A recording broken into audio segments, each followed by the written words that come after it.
A black man stands on a neighbor's porch bowl in hand, asking for leftovers. The heat had settled over Selma like a heavy quilt clinging to the cracked sidewalks and curling the edges of the morning paper on doorsteps. Paint peeled from porches and fences, and cicadas hummed with the certainty of another slow southern afternoon. Elijah Turner stood on the weathered steps of Bernice Hayward's porch, shoulders slightly slumped, both hands wrapped around a chipped enamel bowl. His shirt, once pale blue, had faded to a soft gray over years of washing, and though it hung a little loose on his thinning frame, it had been carefully ironed. His shoes, black leather cracked at the edges, were polished. Scuffed, but polished. He tapped his knuckles softly against the screen door. 3 taps, not too loud. He didn't want to startle her. And not too soft, either. He needed her to hear. Then, like always, he folded his hands back against his chest, holding the bowl close, waiting. Through the screen, the smell of onions and something rich, maybe oxtail stew, slipped out and hit the porch. Elijah kept his eyes down, but when the door creaked open, he looked up slow and careful. Bernice stood there in her apron, her frame strong despite the silver in her hair. She didn't smile, but she didn't scowl either. "Elijah," she said simply. "If there's any left," he said, voice low, almost winded just a little. She didn't answer right away. Instead, she turned, disappearing into the cool shadows of her kitchen. Elijah waited. The screen door stayed open behind her. A moment later, she returned with a ladle of stew, thick, steaming, and full of vegetables. She poured it slowly into his bowl, careful not to spill, then handed it back with both hands. "Here," she said softly. "Still warm." He nodded, mouth moving before words could come. "Thank you kindly," he whispered. Across the street, behind a waist-high hedge, 2 figures watched. Tommy and Earl, retired. Born and raised in Selma, never left. Their lawn chairs creaked as they shifted for a better view, half hidden behind an overgrown azalea. "That's Elijah Turner again," Tommy murmured, rubbing the side of his jaw. "Didn't his boy end up real big?" "Some tech something." "Big," Earl replied. Rich. Atlanta money. Got himself on TV, I think." "But never around. You know how that goes." They fell quiet as Elijah nodded one last time to Bernice and turned to walk back down the porch. He cradled the bowl with the care of someone holding more than stew. Maybe pride. Maybe memory. Just as he stepped off the final stair, a low hum interrupted the stillness of the afternoon. Gravel crackled. A long black car, sleek, spotless quiet, eased onto the block like it didn't quite belong. The sunlight bounced off its polished hood, blinding for a second. Tommy squinted. "Well now." The engine stopped, but the quiet hum lingered like the street wasn't sure what had just arrived. The back door opened slowly, and out stepped a tall man in a dark jacket, clean lines, and subtle luxury in every fold. He paused, one hand resting on the car roof, the other adjusting his watch. Then he looked up. Julian Carter didn't move right away. The heat touched his face, but he didn't flinch. His eyes scanned the houses, the paint, the fences, the spaces that time had worn down. And then they landed on Elijah. There was no mistaking the man. Even stooped and older Elijah had a posture Julian had memorized. The way he held himself, the careful steps, the quiet humility in the way he accepted what was given without asking for more. Julian swallowed. His throat, dry from travel and guilt, worked against him. He tapped his thumb slowly against his palm, a habit he hadn't done since he was 12. Bernice spotted him first, still standing in the doorway. "You looking for someone, sir?" she asked, polite but wary. Julian didn't answer. His lips parted slightly, but no words came. He just nodded, eyes still locked on the old man crossing the yard. Elijah hadn't seen him yet. His focus was on balancing the stew, making sure not a drop spilled. He winced a little as he tried to straighten his back. The sun caught the wrinkles around his eyes, deepening them. Julian took a step forward, then another. Behind the hedge, Tommy's voice dropped to a whisper. "That's him. I'll be."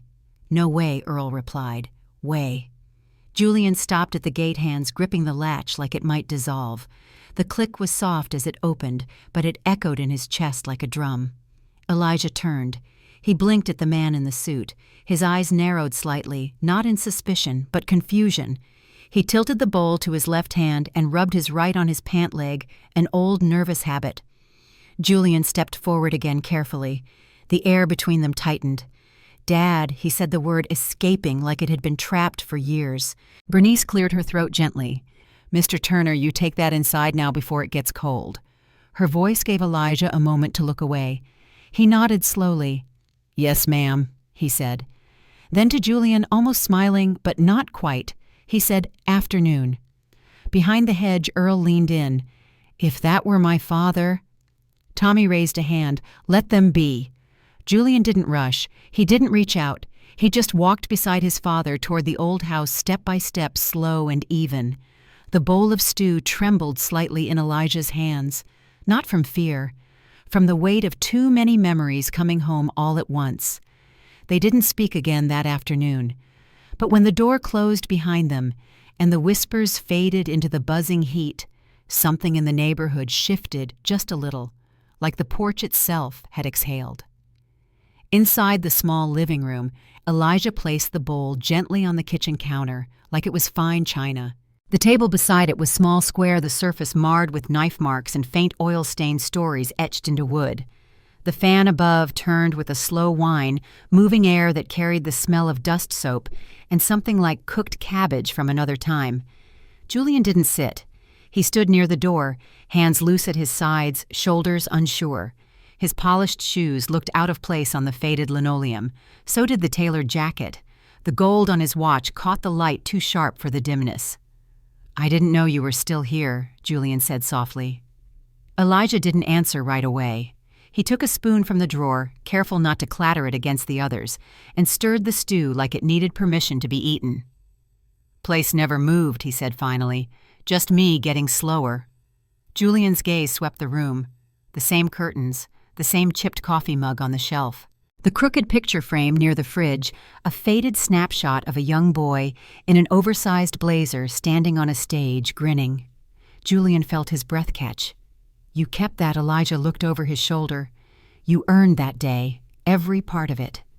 There was a long silence between them. It wasn't awkward. It was thick, full of things they'd never said. "I should have come sooner," Julian said. Elijah nodded once without reproach. "You came now." Outside, the cicadas were still buzzing. The sun had begun to lower, dragging long shadows through the window. On the street, the hum of a lawnmower drifted in and out. Julian finally moved, stepping toward the kitchen table. He pulled out a chair but didn't sit. He ran his fingers along the edge of the table instead. "This is where you used to fix my shoes," he murmured. Elijah chuckled. "Glue and prayer. I remember the smell. Rubber, oil, your hands." Julian trailed off. Elijah dipped his spoon into the stew and took a small sip, then another. He didn't rush, didn't talk, just ate slow and steady. Julian watched every bite, watched the way his father still bowed his head before the third spoonful, just a breath of a prayer, silent and deep. "You used to skip dinner," Julian said quietly. "Said you weren't hungry. But I knew." Elijah didn't look up. "You needed it more." Julian sat, finally. He let his elbows rest on the table fingers interlaced. He stared at his hands like they belonged to someone else. "I built everything," he whispered. "The company, the money, the name. But none of it means anything if you're standing on porches asking for stew."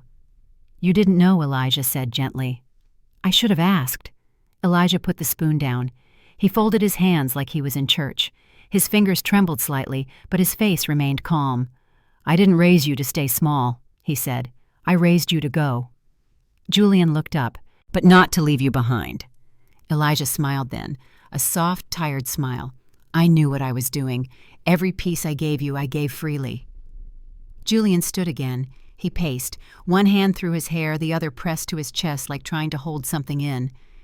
"People talk," he said. "Neighbors. The media. They think I forgot where I came from." "Did you?"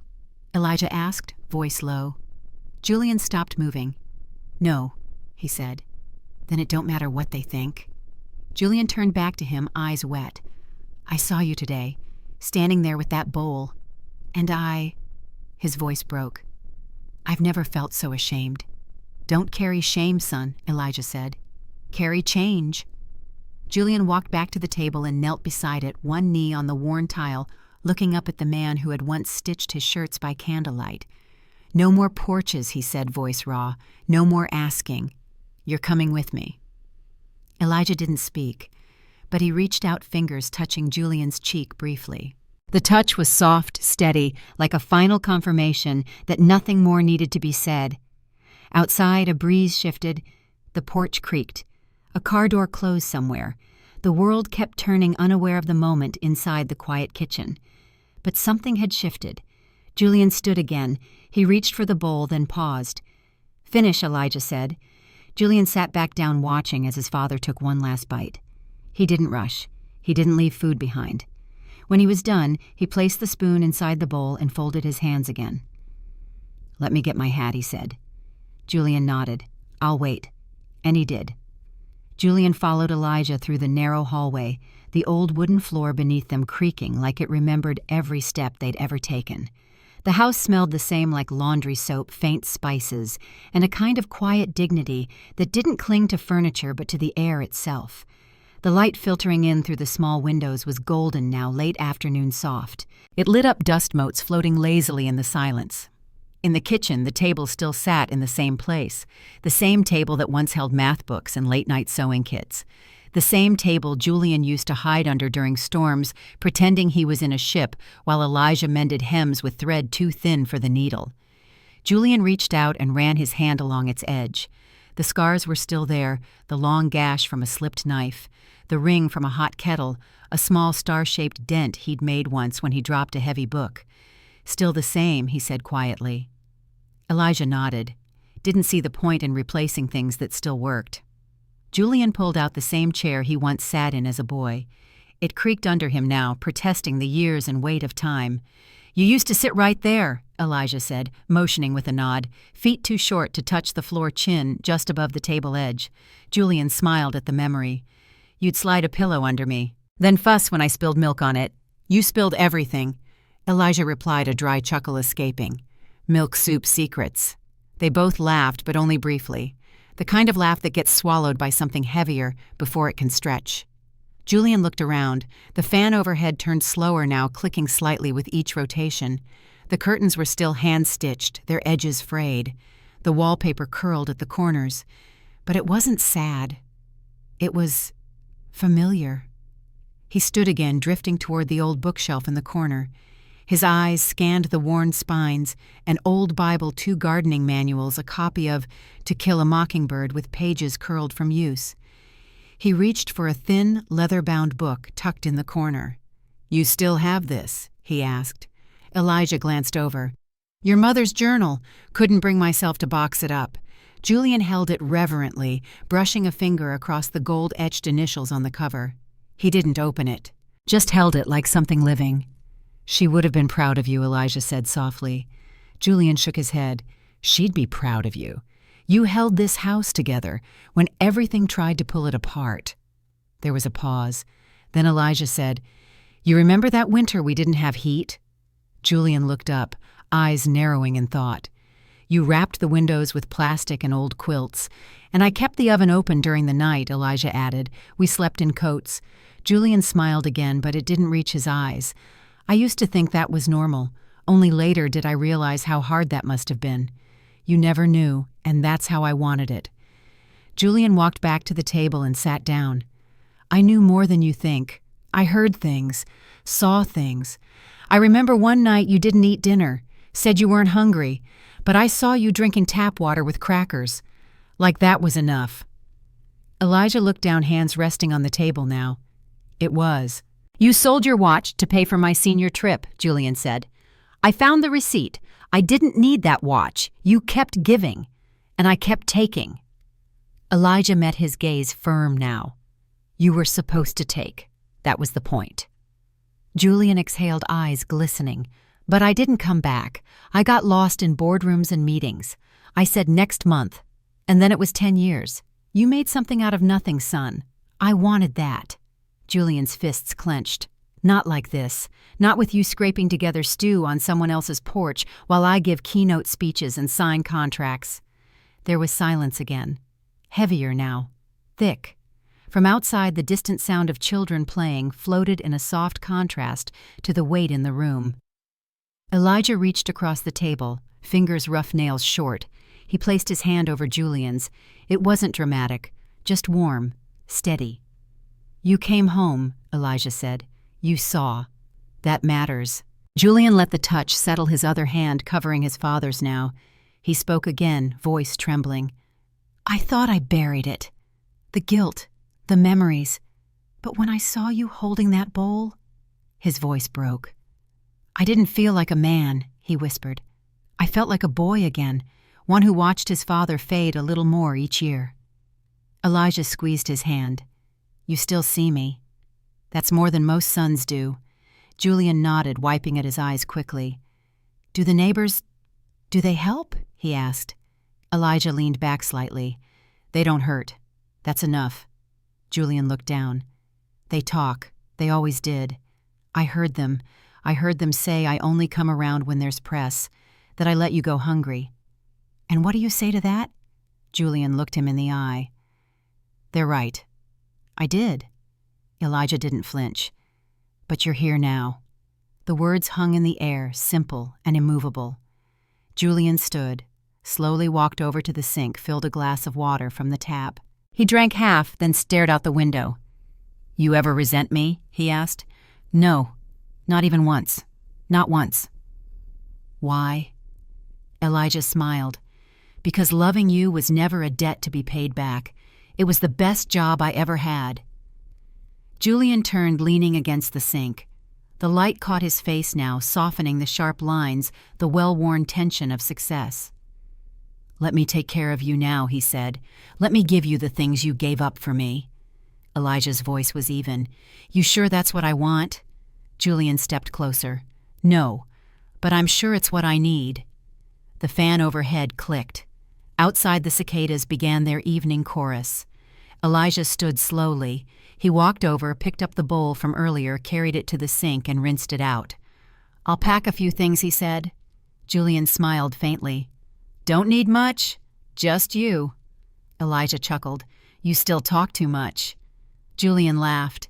"And you still don't talk enough." They stood there in the quiet, the last light of day, turning everything gold. Elijah walked slowly down the hallway toward his bedroom. Julian stood still in the kitchen, listening to each creaking floorboard like a measure of time he couldn't get back. The house settled into silence again. The fan hummed. The faucet dripped twice. Julian wandered into the living room. The old recliner in the corner still bore the shape of Elijah's body, like time had worn a memory into the cushions. A thin blanket folded on the armrest edges frayed. On the small side table, a lamp with a crooked shade sat next to a half-filled bottle of arthritis cream. He noticed the walls photos he'd seen 1,000 times now seeming sharper. One showed a younger Elijah standing beside a rust-colored truck, smiling in a way Julian hadn't seen in years. Another was Julian at 13, holding a science fair ribbon, grinning so hard his ears bent forward. Julian reached up, adjusting the frame. It hung slightly crooked. His fingers lingered on the edge as a memory came uninvited. He was 10. It was the first time he'd asked about his real parents.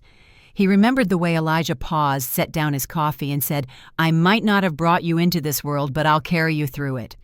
Then he handed Julian a sandwich crusts cut off just the way he liked. Julian sat on the couch now, suddenly tired.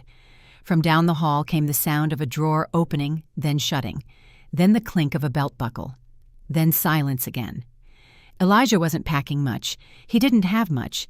That reality settled in Julian's chest like a stone.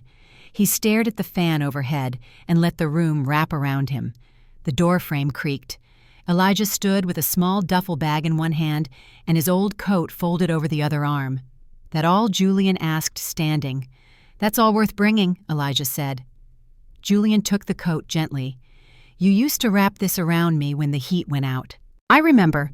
I'd fall asleep on the couch and you'd sleep on the floor just to keep the fire going. You always were a cold sleeper." Julian chuckled, though his throat tightened. "You always were a furnace."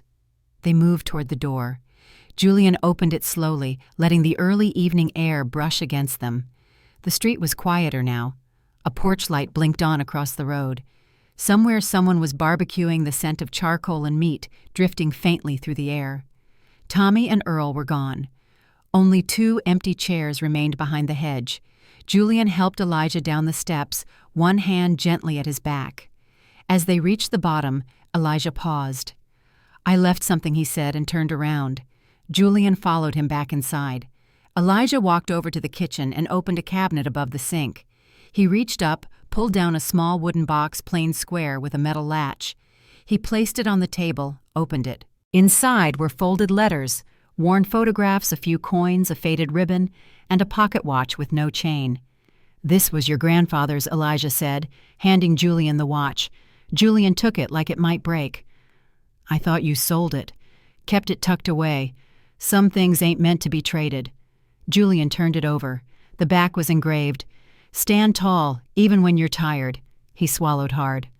"I'll take care of it." "I know," Elijah said. They stood in the kitchen one more minute, not speaking, not rushing. Just 2 men in the same room they'd always shared, but somehow lived in differently. Then Julian said, "Ready." Elijah nodded. "Ready." This time, as they walked out the door, didn't creak quite as loud. Or maybe Julian just didn't hear it over the pounding in his chest. Outside, the car waited quietly. Mr. Miguel stepped out and opened the rear door. Julian waved him off with a polite nod. "I've got it," he said. He opened the door, helped Elijah in carefully, then slid in beside him. As the car pulled away from the curb, Julian looked out the window. The house stood still, its porch light flickering slightly, and as they turned the corner, the light blinked one last time and disappeared from view. But it stayed in Julian's mind like a lighthouse from another life. Some things a father never says. Some things a son never dares to. The car door clicked shut behind Julian, and the quiet in the street returned like a held breath. Dusk had taken full hold of Selma, laying a blanket of deep orange and soft shadow across the yards. Porch lights flickered on one by one, like fireflies blinking into existence. Julian stood still in front of the old house, the one he used to dream of leaving. Now all he wanted was for it to remember him kindly. Elijah hadn't spoken much on the ride back, just held his bag in his lap and stared out the window, as if reacquainting himself with each street lamp and mailbox. He moved like a man who had carried too much for too long, and only now felt the ache of putting it down. Inside the house, the air felt heavier than before. Maybe it was the approaching night. Maybe it was everything that still needed saying. Julian followed Elijah into the kitchen, same as before, but this time the silence between them wasn't gentle. It pulsed. Elijah set his bag down in the corner and moved toward the table like it was the only place in the world he still belonged. Julian didn't sit. He hovered, pacing slightly, jaw tight. Outside voices floated in Tommy and Earl again back on their porch. Bernice, too, now talking softly with a neighbor. The street knew something had shifted. The street was listening. Julian finally broke the silence. "I left you here." Elijah didn't look up. "You were building something." Julian's voice cracked. "I was running." Elijah stirred the air with a shrug. "Call it what you want. I knew what I signed up for." Julian slammed his palm against the table, not in anger but in frustration, the kind that boils after years of pretending you're fine. The sound rang through the small room like a gunshot. Outside, a hush fell, then whispers. "Did you hear that? That's him, arguing with the old man." "No, that ain't anger. That's guilt." Julian's voice rose not in volume but in weight. "You gave me everything. You skipped meals, sold your tools, worked double shifts. And I let you sit on someone's porch with a bowl in your hand." Elijah didn't flinch. "I chose that." "No," Julian snapped. "You didn't choose to be alone. You didn't choose to be forgotten." "I wasn't forgotten." Julian's breath caught. "Yes, you were. By me." He stepped forward now, directly across the table from Elijah. "You stitched my graduation blazer by hand," Julian said. "And I didn't even ask how you paid for it. You smiled so wide that day, and all I saw was myself." Elijah blinked slowly. "That's what fathers do." Julian knelt. Not planned, just fell to his knees like something inside him had snapped loose. I don't care about the money, the empire. None of it matters if the man who made me is standing in a kitchen eating from a chipped bowl." His voice trembled. "I should have flown you out, bought you a house, checked in, anything but this." Elijah placed both hands on the table, steadying himself, then slowly stood. "You know what I remember," he said. "You at 10 breaking your bike crying because you thought I'd be mad. I wasn't. I just fixed it. Because love doesn't keep score, Julian. It builds." Julian looked up, eyes red, face raw. "I'm not asking for forgiveness," he whispered. "I'm asking to try again." Outside, Bernice's voice cut through the evening air. That boy's voice, he's not yelling. He's breaking. The street leaned in. Elijah walked around the table. He didn't help Julian up. He didn't touch him. He just said, "Then stand, son, not for me, for yourself." Julian stood slowly, shakily. Elijah looked at him long and hard. "If you're here to change things, change them. But don't carry guilt like it's a badge." Julian nodded, voice steadier now. "Then this is where it starts." He turned to the door and opened it wide. The porch lights from every house seemed brighter now. The neighbors stood in clusters, quiet but watching. Julian stepped out, hands open, voice clear. No more scraps, no more silence, no more pretending everything's fine. He looked back into the house. "Dad, you're coming with me. You're not staying here, and you're never asking for another bowl of stew again." The murmurs outside stopped. Even the bugs seemed to pause. Elijah stepped beside him, holding nothing but his pride. He didn't smile. He didn't need to. Julian turned to the crowd. "This man raised me with empty pockets and full hands. He gave when he had nothing left. And I forgot. But not anymore." Tommy stepped forward, awkward, scratching his neck. "We didn't mean no harm." Julian nodded. "I know." Bernice lifted her chin. "He's always been good, even when nobody watched." Julian looked at her with gratitude. "Thank you for feeding him when I didn't." Elijah placed a hand on Julian's shoulder. "Enough now." Julian turned back to him. "This isn't charity." Elijah finally smiled. "Small, real. I know. It's family." The porch light buzzed above them. And then Julian did something he hadn't done in over 20 years. He took Elijah's hand, held it firmly, and didn't let go. They stood there for a long moment, Julian with his head slightly bowed, Elijah with his back straight as ever, and the quiet street wrapped around them like a hush in church. It wasn't the kind of silence that asked questions. It was the kind that answered them, Mrs. Bernice wiped the corner of her eye with a crumpled tissue she pulled from her sleeve. She didn't say anything, just nodded to herself like a story she'd followed for years had finally landed on the right page. On the sidewalk, a kid on a bicycle slowed to a stop. He stared at the two men on the porch, then turned to his mother, who stood behind him. "Who's that?" he asked. His mother leaned down and whispered, "That's Mr. Turner, and that's his boy come home." The boy nodded like he understood, though maybe not fully, but something about the scene made him stay a little longer before pedaling away. Elijah turned to Julian. "You sure you're ready for what comes next?" Julian looked at him. "No, but I'm sure I won't run from it this time." Behind them, the screen door creaked in the wind, tapping lightly against the frame, like it was reminding them of all the other times it had opened and closed. All the other goodbyes, all the years missed. Julian stepped aside, gesturing toward the door. "We should go inside, eat something." Elijah raised an eyebrow. "You offering to cook?" Julian laughed short and surprised. "God, no. I was thinking we could heat up that leftover stew." Elijah smiled without showing teeth. "You still don't know how to measure spices, do you?" "No," Julian said. "But I remember you saying pepper covers most mistakes." They stepped back inside together, and the house received them not with sound, but with peace. Julian moved into the kitchen, opened the cabinet, looking for bowls, instinctively reaching for the left side where they'd always been. Still were. That felt like a small mercy. He filled 2 bowls and placed them gently on the table.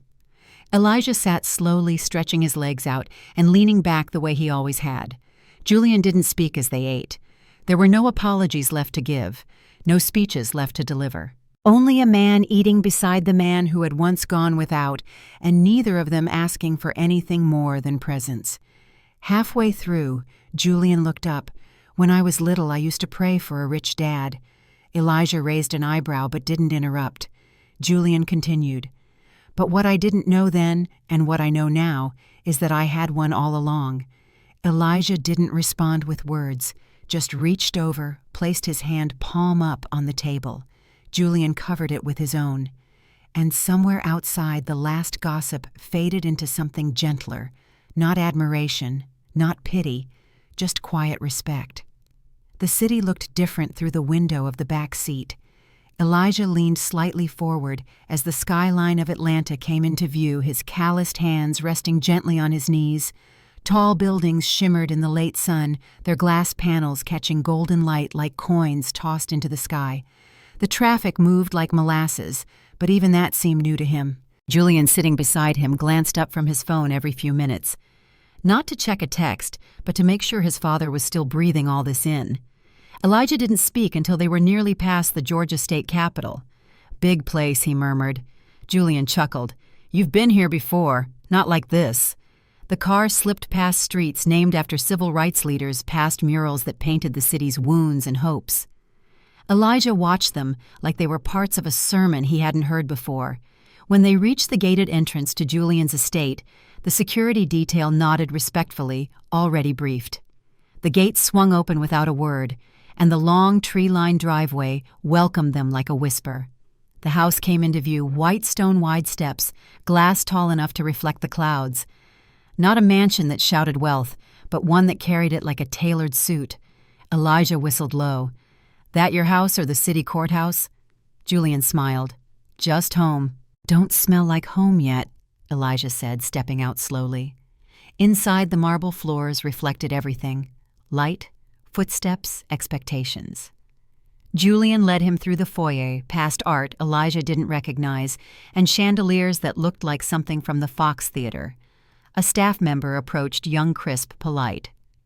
"Mr. Turner, your room has been prepared upstairs. Will you need help unpacking?" Elijah looked at Julian. "Tell her I own 3 shirts and a razor. I'm fine." The woman smiled, awkwardly nodded, and disappeared. Julian turned to his father. "It's okay to let them help." "I've had help," Elijah said, looking at him. "I raised you, didn't I?" Julian laughed. "Fair enough." Later that evening, as Elijah sat in a leather chair that cost more than his first car, Julian walked in holding a black envelope. "You remember the gala I told you about?" he asked. Elijah didn't look up from the photo book in his lap. It was filled with pictures Julian had sent over the years, company events, ribbon cuttings, awards, all things Elijah had never commented on before. "Mm-hmm." Julian sat across from him. "It's tomorrow night. Big event. Press board members, donors." Elijah looked up now. "Sounds loud." "It is," Julian said, then paused. "I want you to come with me." Elijah blinked. "Why?" Julian hesitated. "Because they need to see you. Me." Elijah laughed genuinely. "What do I look like walking in there with church shoes and a thrift store tie? I'll have a suit tailored." "I'm not a suit man." Julian leaned forward. "You're the reason I'm even invited to that gala." Elijah's face softened. "You invited me to your house. That's enough." Julian shook his head. "It's not. All my life I've stood in rooms where people clapped for me, but they don't know who built the floor I stand on." Elijah said nothing, but his eyes didn't leave Julian's. "I don't want to go alone," Julian added. Elijah leaned back, exhaled. "You sure this ain't about showing off?" Julian smiled. "I already did that. This is about showing truth." A long pause settled between them. Finally, Elijah said, "I'll come, but don't expect me to give no speech." Julian grinned. "Deal." But Elijah added, pointing a finger, "I'm standing in the back. No spotlight, no camera. I'll be the old man sipping iced tea and pretending I ain't sweating." Julian chuckled. "I'll make sure the tea's cold." That night, Elijah wandered the halls of Julian's house like a man walking through a museum he didn't quite belong in. Everything was polished, too polished. The air smelled of lavender and citrus like hotel lobbies he'd cleaned in his 20s. Even the silence had weight to it, pressed in by high ceilings and perfectly framed art. He paused in front of a grand piano in the corner of the sitting room. It was black, glossy, untouched. He ran his fingers along the edge, not playing, just feeling the chill of it. "You ever play?" Julian asked, appearing in the doorway. Elijah didn't turn. "No." "But your mama did. She could make a Sunday morning last all week with them keys." Julian stepped closer. "You never told me that." "You never asked." Julian chuckled. "That's fair." Elijah finally turned hands behind his back.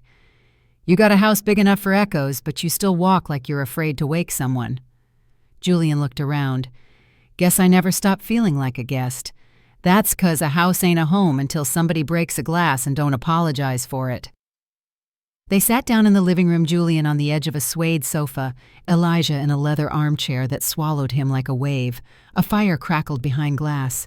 Too clean, too controlled. Julian spoke first.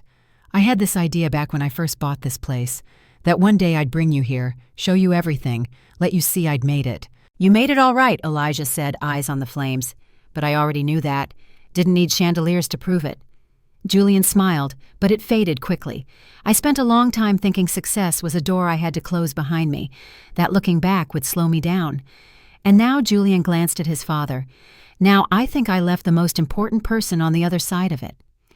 Elijah didn't answer. He just reached for the remote and turned off the fire. Julian blinked. "Too hot." "No," Elijah said. "Too fake." They both laughed. Later, after Julian had gone to bed, Elijah stepped out onto the back patio. The sky was clear, the city lights fighting the stars for attention. He sat on a bench, pulling the borrowed coat tighter around his chest. A quiet settled in, not the kind from country nights back in Selma, but one lined with hums of distant traffic and automatic sprinklers. He thought of the gala, of suits and lights and people speaking a language of networking and leverage. He didn't belong there, but maybe that wasn't the point. Maybe showing up was enough. Outside the ballroom, cameras flashed like stars having seizures. Valets darted between limousines and Teslas. Every guest stepping onto the red carpet moved like they belonged to the air-polished, poised, practiced. Julian adjusted the cuffs of his tuxedo. The fabric was midnight black, tailored to the millimeter. His face wore the confidence of a man used to being photographed, questioned, watched. Beside him, Elijah straightened the collar of his suit jacket. It was clean, classic, slightly roomy around the shoulders. Not rented, not designer, but dignified. Julian looked at him. "You good?" Elijah glanced at the crowd. "You sure they won't think I'm the driver?" Julian grinned. "Only if they got no sense." They stepped onto the carpet together.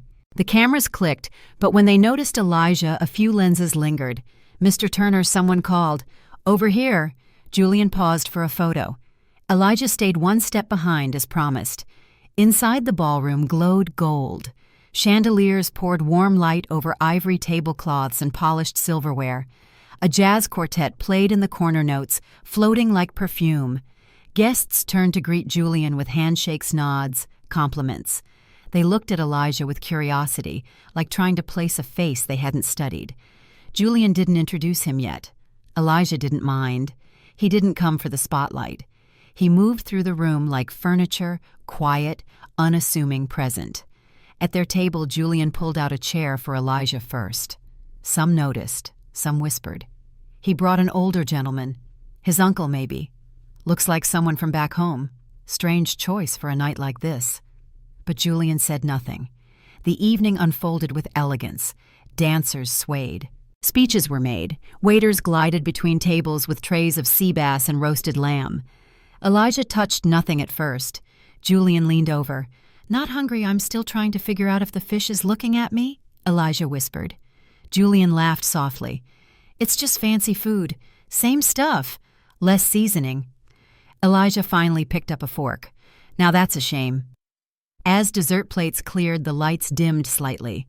A voice rang out from the stage. "Ladies and gentlemen, please welcome tonight's keynote speaker, Mr. Julian Turner." Applause erupted. Julian stood, buttoned his jacket, and walked toward the stage. He looked over his shoulder once. Elijah gave him a nod. Not big, but enough. On stage, Julian gripped the microphone with ease. "Good evening," he began. "I'm honored to be here tonight, not just as a CEO or philanthropist, but as a son." The room shifted. I've spent years being praised for what I've built, but tonight I want to talk about the man who built me. Murmurs. Julian gestured gently to the back of the room. My father, Elijah Turner, is here tonight. Most of you don't know him. But every deal I've made, every door I've walked through, every dollar I've earned, I did so with the strength he gave me. All heads turned. Elijah stayed seated, posture straight, eyes forward. He's the reason I went to school with shoes on my feet. He's the reason I ate when he didn't. He taught me that being a man isn't about money or titles. It's about sacrifice, dignity, showing up when it's hard. The room fell silent. Julian's voice softened. He didn't raise me with wealth. He raised me with love. And that's worth more than every zero in my bank account. A long pause. Julian inhaled. So if tonight you see me as a success, I ask you to see him too. Not as a guest, but as the cornerstone. Applause rose. Not polite, not staged. Real. Elijah didn't smile, didn't wave. He simply placed a hand on his heart and bowed his head. And somehow that said more than any speech ever could. As the applause faded, the lights slowly brightened again. Conversations restarted, but they were softer now, more careful. Eyes flickered back toward Elijah, no longer with curiosity, but with something gentler, something closer to respect. Julian stepped off the stage and made his way back through the tables. He was stopped twice, once by a tech CEO, once by a senator's aide. Both shook his hand with more weight than before, saying things like, "That was powerful. You said what most of us forget. Your father, he must be proud." Julian nodded each time, but he didn't linger. He had only one destination in mind. When he reached Elijah, he placed a hand on his father's shoulder. "That okay with you?" Elijah looked up. "I ain't ever been so quiet in a room full of noise." Julian smiled. "You want to leave?" "Let's sit a minute," Elijah said. "Let it soak in." So they did. Servers cleared empty glasses. The jazz quartet started again this time, a softer tune like even they'd listened to the speech. Across the table a woman approached. She wore a dark emerald gown, hair pinned with pearls. "Mr. Turner?" she asked gently. Julian turned. "No," she said, eyes shifting. "I mean, Mr. Elijah Turner." Elijah raised an eyebrow. "Yes, ma'am, I wanted to thank you for your story, for raising someone who speaks like that." Elijah gave a slow nod. "Appreciate that." She smiled, bowed her head slightly, and stepped away. Others followed. Not many, not the ones who chased headlines or owned hedge funds, but the ones who mattered most that night, the ones who listened. A young man approached next, barely 30. Nervous. "Mr. Turner, my dad left when I was a kid. I've spent years angry, but tonight hearing your son, it gave me a kind of hope I didn't think I'd get in a place like this." Elijah didn't say anything at first. Then he reached out and shook the man's hand. "Son," he said, "sometimes hope walks slow, but it still gets there." The man blinked fast, nodded, and walked away, shoulders straighter than when he came. Julian watched the interaction quietly, then leaned in. "You were never invisible, Dad. I just wasn't looking." Elijah didn't respond right away. Then he said softly, "You're looking now." The morning after the gala arrived soft and slow. The city, still yawning from its own late night, moved quieter than usual. Light spilled into the tall windows of Julian's estate, touching everything with a gentle gold that made even marble floors look warm. Elijah sat at the kitchen table, same place he'd sat the first night he arrived, but now there was no chipped enamel bowl, no heavy silence, just toast eggs and a mug of coffee that steamed slightly in the autumn light. Julian entered wearing a hoodie and joggers, looking less like a CEO and more like the boy who used to track mud into the living room. "You sleep okay?" he asked. Elijah nodded. "That bed got more buttons than my first radio." Julian chuckled. "Yeah, the mattress has settings. Temperature incline, even massage. I turned something last night and it started buzzing like a lawnmower." Julian laughed harder this time. "You should have called me." Elijah sipped his coffee. "Figured if it tossed me out, I'd just sleep on the carpet." They sat in silence for a beat, the kind that no longer felt like distance. Then Elijah looked up. "I should head back soon." Julian blinked. Back Selma's still my home. Got folks waiting, a garden that's probably died twice over. Bernice said she'd save me a jar of those pickled beets. Julian tried to smile, but it didn't quite land. You don't have to rush. Elijah folded his hands. I know, but I've never been a man for marble floors and chandeliers. They're nice to visit, but you plant your feet where your soul breathes. Julian leaned forward, elbows on the table. What if your soul could breathe here? Elijah didn't answer right away. Then he said, I appreciate the offer. I do, but home isn't about square footage. Julian looked down. I just thought, after everything. Elijah's voice softened. Son, don't try to fix what isn't broken. You brought me here. You stood me up in front of the whole world. That's enough. You don't owe me forever. I know, Julian said, but I want to give it anyway. Elijah's eyes met his. Then do it like this. Call more. Listen more. And maybe come home sometimes, not just when you're broken, but when you're full. Julian nodded. His voice was quiet. Deal. The day stretched on. Later they packed Elijah's small bag. Just the basics. A framed photo Julian slipped inside without a word. The one from the gala, of the two of them standing under the gold lights, Julian's arm around his father Elijah, holding nothing but pride. As the car waited outside, Elijah stood by the doorcoat in hand. Julian handed him a paper bag. Snacks for the ride, nothing fancy, just how you like it. Elijah peeked in. You remembered the lemon drops. Julian smiled. Of course I did. They walked outside together. No cameras this time, no audience. Just a clear sky and a slow breeze that rustled the hedges. Julian opened the car door, but Elijah didn't get in yet. He turned to his son. You're doing all right, you know. Julian looked surprised. I am. You're still learning. But that's the whole point. Julian reached out and hugged him.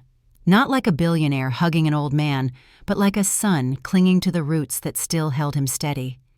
Elijah held him for a second longer than expected. Then quietly, you take care of that garden inside you. Julian pulled back, smiling through glassy eyes. You too, Dad. Elijah slid into the car. The door closed with a soft thud. The engine started.